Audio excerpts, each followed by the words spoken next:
Some of the most confident people are actually the least knowledgeable. Yes, I just said that.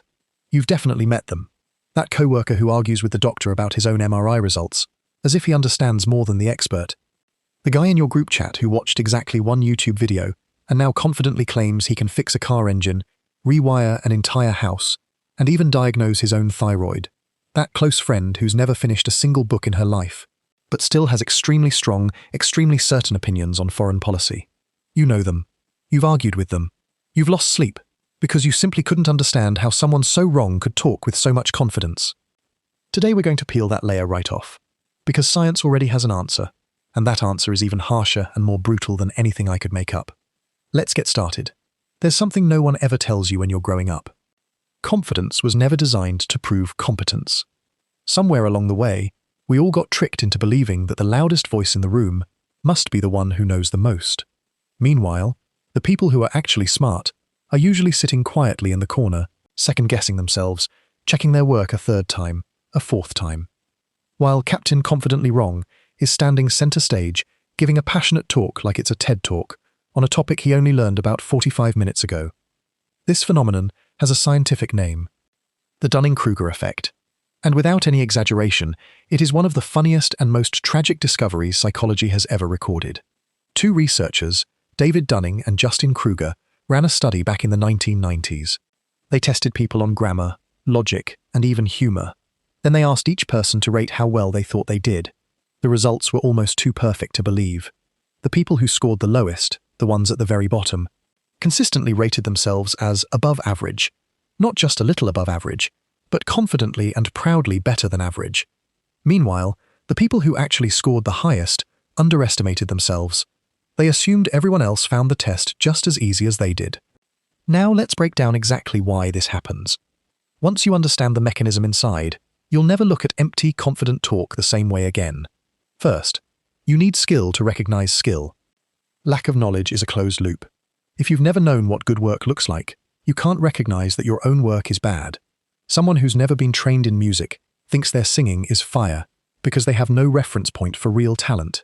Someone who's never seriously studied a subject can't tell the difference between a solid argument and a random opinion they once heard on a podcast. The less you know, the smaller your world becomes. And in a small world like that, you automatically become the king. Second, from the inside, stupidity feels exactly the same as knowledge. This is the cruelest part. When you truly understand something deeply, you feel certain. But here's the paradox.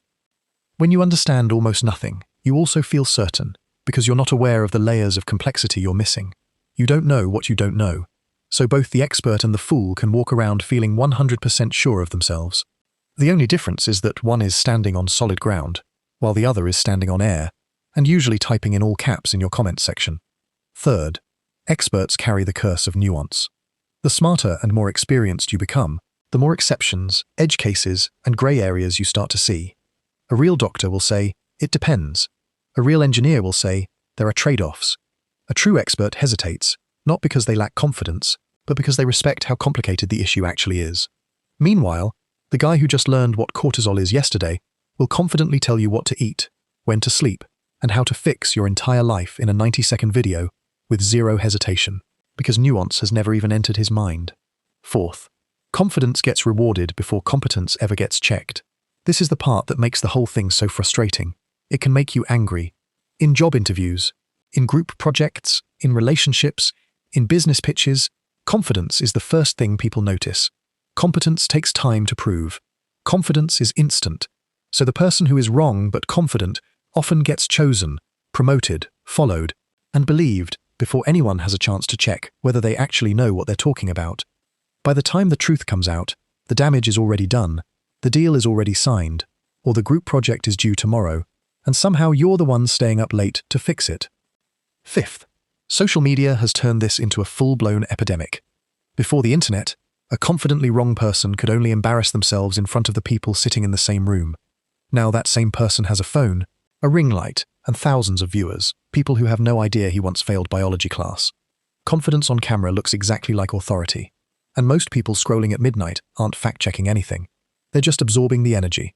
The result is that an entire generation is getting financial advice, relationship advice, and health advice from people whose only qualification is that they weren't afraid to hit the record button. But now I'm going to turn the camera around onto you. This video isn't just about us laughing at other people, even though we've done plenty of that. If you've ever hesitated to speak up in a meeting because you weren't 100% sure you were right, that hesitation wasn't weakness. That was your brain doing its job properly. That was awareness. The fact that you can see the complexity.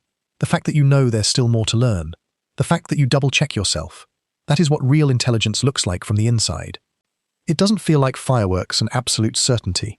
It feels like a quiet respect for how much you still don't know. So stop mistaking volume for value. Stop assuming the loudest person in the room is automatically the smartest.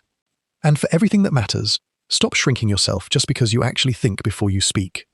The world does not need more people who are confidently wrong.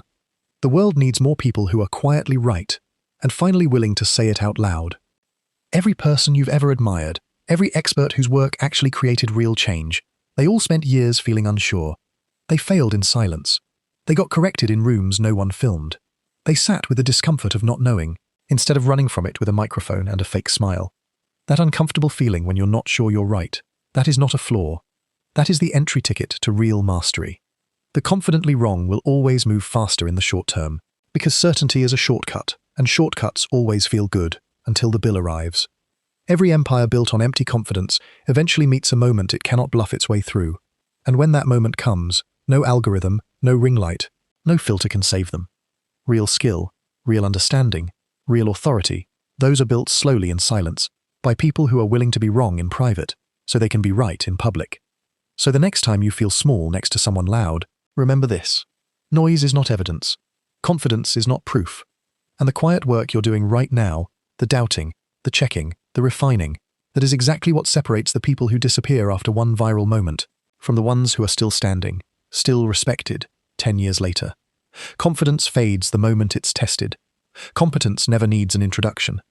It walks in, does the work, and lets the results speak first. Build in silence. Doubt on purpose. Refine without needing applause. Stay sharp, stay quiet, and let your results be the thing that makes the noise. Because the truth has never needed volume to be heard.